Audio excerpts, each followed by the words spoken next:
Hi, Mitch Albom here, and this is a summation of the first two chapters of Human Touch, my new work of fiction that I'm offering to readers around the world for free, also listeners around the world for free in an audiobook form, in exchange, hopefully, for some donations to help my beloved city of Detroit, where I live, fight against the coronavirus. We've been terribly hard hit here, and this is my offering and hope that we can raise some money to do some good here in Detroit. Now, if you are coming in late, or you want a summation of the first two chapters, or you just like to start on chapter 3, then listen to this and you'll know exactly where we are. If you don't want spoilers, you don't want to listen to this, so there's your warning. Human Touch is a work of fiction, and it starts in a fictional Michigan town, not unlike where I am right now, with a particular street corner where there are 4 families live on the street corner. One family is a doctor named Greg, his wife Amy, and their 3 children, 3 daughters. Remember, Greg and Amy. One is a pastor named Pastor Winston and his wife Lily, and they have 3 kids as well. One is an older couple, Old Man Ricketts is his name, and his wife Charlene. They own a cider mill, which is going to play a key part in the story. And one is a young Chinese-American couple, very successful in the tech world, and their names are Cindy and Sam Lee, and they have a Haitian housekeeper named Rose Baby, and she has an 8-year-old boy whose name is Little Moses, a very, very important character in this. Remember, Little Moses. All right, so the book starts with them getting together, as they do every Saturday, enjoying each other's company. They go from house to house every Saturday. They eat a lot of food. They talk. And at the end of this very normal neighborly get-together, one of the people says, hey, did anybody hear about this virus? This virus. So now all of a sudden the virus is introduced, and things start to happen in the town. Small changes start to happen. Lily notices that there's no toilet paper now at the supermarket. One day in school, Little Moses' class is stopped and all the kids are sent home because one of the school cooks starts breaking out coughing, and there's fear that the whole school could be infected, and suddenly school is called off. At the hospital, Greg begins to notice that corona patients are coming into the hospital, starts to learn more about it. At the church, Pastor Winston sees Rose Baby come in, and she says she has a confession to make. Well, he says, well, what's it about? And she says it's about Little Moses. And he says, well, is there something the matter with your son? And she says, well, that's my confession. He's not my son. And given the disease that is coming, you need to know something about him.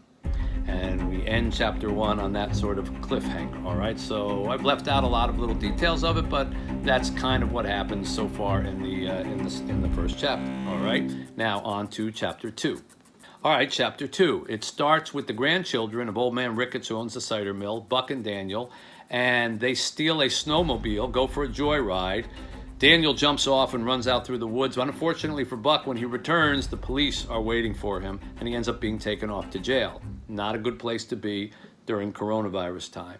Meanwhile, Sam, young Chinese-American professional, encounters his first run-in with racial hatred when, while he's leaving his office in downtown Detroit, a man starts screaming at him that he should go back to China, and chases him through a parking lot and spits at his car. And Sam is all shook up. He's never encountered anything like this before, but this is what starts to happen as society begins to crumble with fear.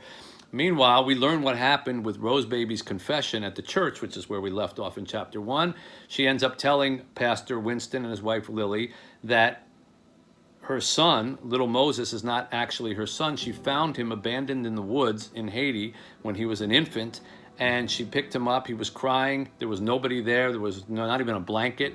She carried him back to the village where she thought maybe somebody would know something about him. Nobody did, but they told her before she could take the baby, she had to go see the local healer. And she went and saw this healer, and it turned out he was a voodoo practicing healer, and he does something to the child and then says to her that the child will never get sick because she's willing to take on his burden of raising him. The burden of him becoming sick will never happen, and so he can't get sick. And she says to the pastor, he's never been sick a day in his life. And they say, you mean he hasn't gotten measles or chickenpox? No, he's never even gotten a cold, ever. So we know that that's going to play a part in the story as we go on. Meanwhile, Amy's mother is taken out of a nursing home and comes to live with them because they're afraid that she might catch the virus. Meanwhile, one of her 3 daughters, Ava, a teenager, sneaks out and has a kissing session with a boyfriend out in the woods, even though she's been warned not to have physical contact. This will come back and play a part later in the story.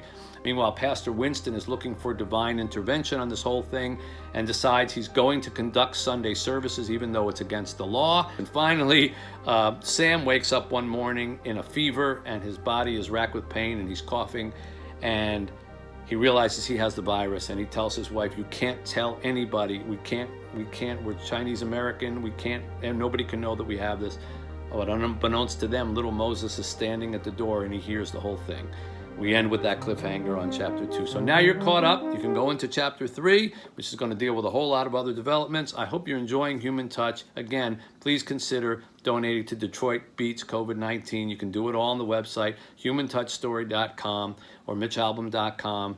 We sure appreciate the help, and I appreciate you reading or listening to the book. See you again.